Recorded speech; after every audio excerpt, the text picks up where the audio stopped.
this plane crash in Fullerton, California, it's hard to ignore a story like this. You know, 2 people died, 19 more were injured. Yeah. And it's just, it's a terrible situation. And before we get into any of the details, you know, we want to acknowledge the impact this has had on everybody involved. We're going to take a deep dive into what happened.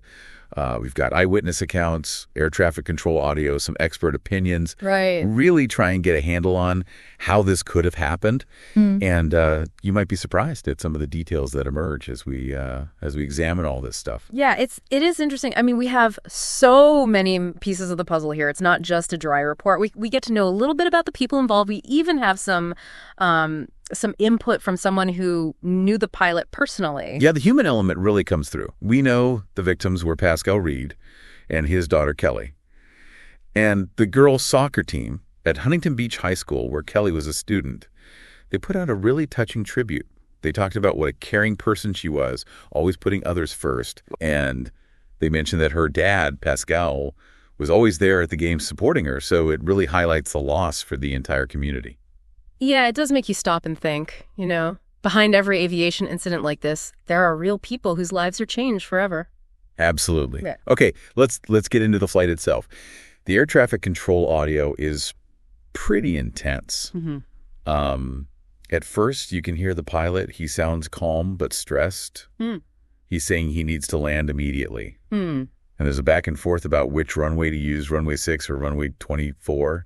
So it seems like he was still trying to be in control. Right. But then just before the recording cuts off, you hear gasps and a woman's voice yelling, "Oh my God!" That's especially striking because the plane crashed only about 1,000 feet from the runway. Wow. You know, they were so close to making it down safely. Yeah. It really does make you wonder what went wrong in those final moments. Absolutely. There's also some security camera footage from a nearby business, Rucci Forged. And you see the plane tilted on its side, hitting the building.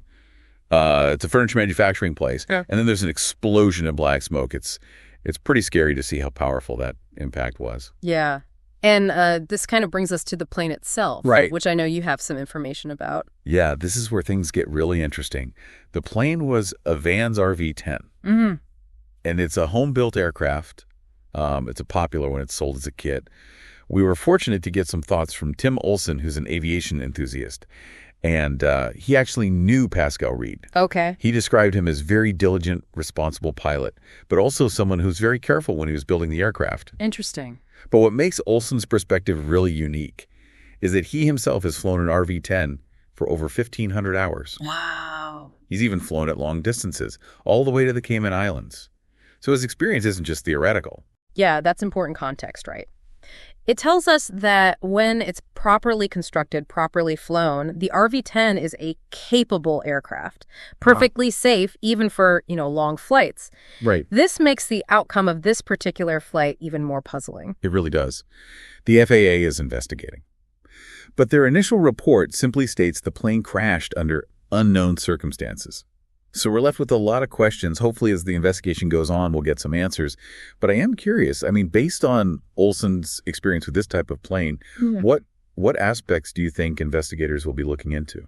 Well, one thing that stands out to me is Olson's emphasis on Pascal Reed's diligence, both as a pilot and a builder. Yeah. So that suggests that investigators are going to be paying very close attention to both the construction of the aircraft and the pilot's actions leading up to the crash. So can you maybe elaborate on that? I mean, what specific aspects of construction and piloting would be relevant here? Yeah, certainly. I mean, with home-built aircraft, making sure that every step of that construction process adheres to the manufacturer's specifications, that's absolutely critical. So the investigators are going to, meticulously examine the plane's assembly, looking for any deviations or errors or signs of fatigue in the materials. Right. They'll also be scrutinizing the pilot's logbooks and maintenance records and pre-flight checks. Oh, okay. To understand, how the plane was maintained, whether there were any known issues prior to the flight. So that makes sense. So we're looking at kind of two parallel paths of inquiry here. Yeah. One focusing on the physical plane, the other on the pilot's actions and decision-making. Exactly. And of course, they'll be looking into external factors as well. Weather conditions, air traffic control communications, any potential, mechanical failures that might have occurred during the flight. It's about piecing together a complete picture, however complex that may be. So it's not just about finding like a single smoking gun, so to speak. It's about understanding the interplay of multiple factors that could have contributed. Precisely. And it's important to remember that, these investigations take time. Yeah. They involve a lot of, meticulous analysis and testing and cross-referencing of data. Yeah. It's definitely complex work, but it seems crucial to preventing, future tragedies. Absolutely. It's it's easy to get caught up in the details of the specific crash, but it's important to remember this isn't an isolated incident. Yeah, I was thinking about that too. I mean, are there other incidents that kind of relate to this one? Well, just a couple of months ago, back in November, there was another incident at the same Fullerton Airport. Oh. A 4-seat plane had to make an emergency landing, ended up hitting a tree about a half-mile from the runway. I hadn't heard about that. Was it similar to the crash we're discussing? Thankfully, there were only minor injuries in that case, so it didn't get as much attention. But it does raise questions about, safety procedures and the overall environment at Fullerton Airport. Yeah, like what kind of questions are we talking about? Like pilot training or like how the airport itself is laid out? All of that, potentially. And that's, where investigations like the one the FAA is conducting are so important. Right. They don't just look at the immediate cause of the crash, but also the contributing factors, the systemic issues that might be involved. It's a much broader scope than I would have imagined. It is. And that's why it's so important to let the investigation run its course, to resist jumping to conclusions, especially when emotions are running high after a tragedy. We need to trust the experts to gather all the evidence and give us a clear picture of what happened and why. Okay, so let's say they do find some systemic issues, some areas that need improvement. What happens then? Well, that's when the real work begins. It could mean changes to regulations, new training programs, even physical changes to the airport itself. Yeah, those are big changes and potentially very expensive. There's no doubt about that. But the alternative is to accept the risk of more incidents like this one, the human cost in terms of, lives lost, families affected, the trauma for survivors and witnesses. That's a much higher price to pay. For sure. We owe it to ourselves and to those we've lost to do everything we can to prevent these kinds of tragedies. You're absolutely right. And it's easy to get lost in the technical details. But we can't forget about the human side of all this. Yeah. We were talking earlier about, Pascal and Kelly Reed. I mean, their community must be devastated. Yeah. And that's where compassion and support are so crucial. It's about, being there for those who are hurting, listening to them, offering practical help. We need to remember that, healing takes time. Everyone grieves in their own way. It's about creating a safe space for people to express their emotions and find comfort. Yeah. That makes me think about the soccer team that Kelly played on. I mean, they must be going through so much right now. I'm sure they are. And their tribute to Kelly and her father was so moving. It's a reminder of the ripple effects of these tragedies, how they touch so many lives.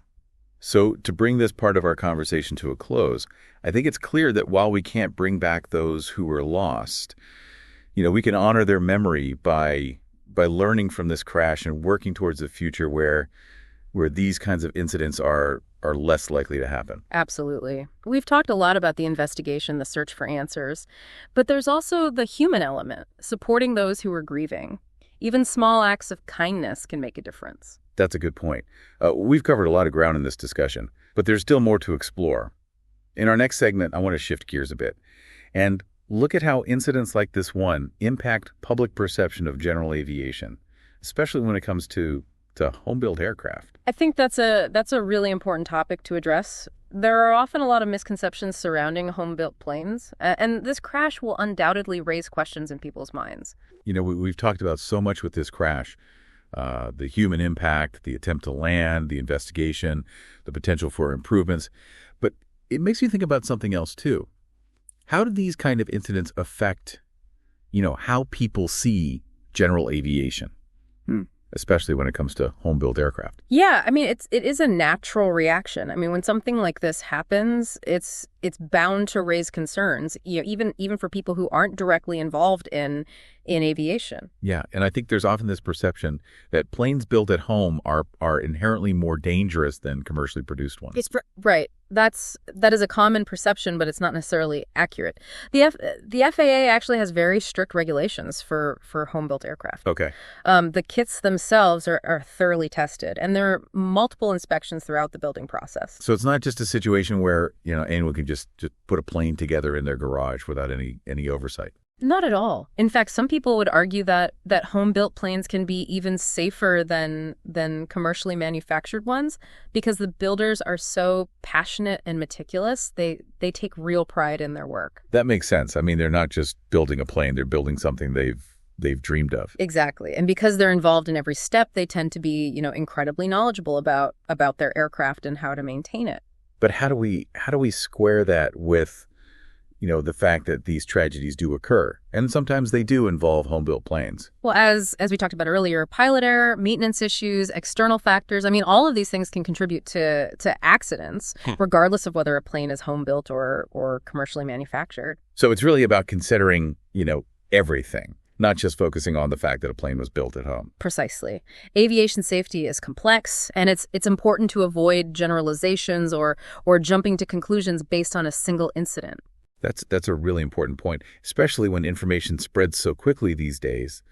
It's easy for fear and misinformation to take over. Yeah, for sure. And it's also worth remembering that general aviation, and that includes home-built aircraft, it plays a vital role in our society, connects communities, supports businesses, provides so many opportunities for, personal growth and adventure.